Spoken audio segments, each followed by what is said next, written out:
முதல்ல சொல்ல விரும்புகிற வார்த்தை இதுதான். அவசரப்பட்டு தவறான முடிவு எடுக்கக்கூடாது. அவசரப்பட்டு தவறான முடிவு. இந்த எலிமலைக்கு என்ன பண்ணிட்டான் அப்படின்னா, பஞ்சம் உண்டானதும் தன் மனைவி பிள்ளைகளை அழைத்துக் கொண்டு பெத்லகேமிலிருந்து இருந்து எங்க போயிட்டான் அப்படின்னா மோவாபுக்கு போயிட்டான்.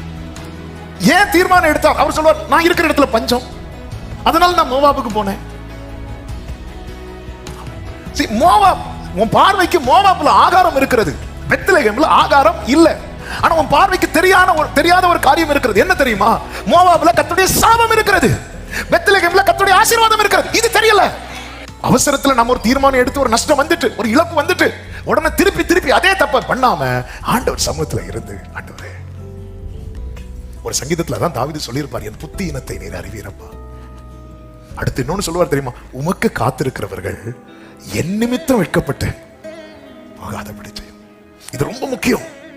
ஒரு தவறு நடந்து விட்டது, இன்னைக்கு அதுதான் கர்த்தர் சொல்லுகிற வார்த்தை. சரி, அவசரத்தில் நீங்க உங்க நியாயம் கரெக்ட் தான், ஆனா உங்களுக்கு தெரியாத ஒரு பார்வை இருக்கிறது அல்லவா? அதுதான் சொன்னேன், எலிமலைக்கு நீ செஞ்சது கரெக்ட். ஏன்னா பெத்லகேமில பஞ்சம் இருக்கிறது, மோவாப்ல ஆகாரம் இருக்கிறது, நீ போறது கரெக்ட். ஆனா உனக்கு தெரியல, அதோட அஸ்திவாரத்தை தோண்டி பாரு, அதுல 10 தலைமுறை ஆனாலும் நீங்காத சாபம் இருக்கிறது. ஆனா பெத்லகேமின் அஸ்திவாரத்தை தோண்டி பாரு, அதுல உடன்படிக்கை இருக்கிறது, அதுல வாக்குத்தத்தம் இருக்கிறது. Glory!